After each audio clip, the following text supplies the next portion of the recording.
Today mga idol, magkapalit nga pala tayo ng RAM Air sa ating RFI na Haras.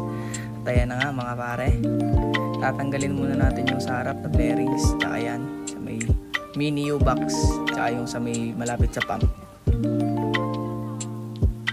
At natanggal na nga natin yung pin. Ayan, dalawa yan mga pare tatanggalin. Pinalis ko na rin yung mini U-box, tsaka yung hawakan sa likod.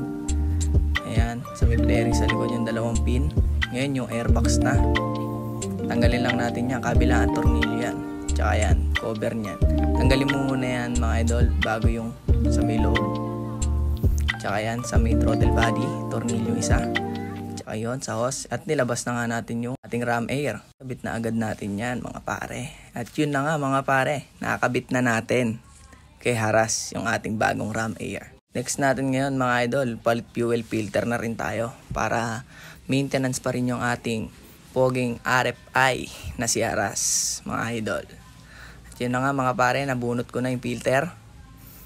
Ayan, napakadumi, kita nyo naman. Palitan natin agad ng bago yan mga pare.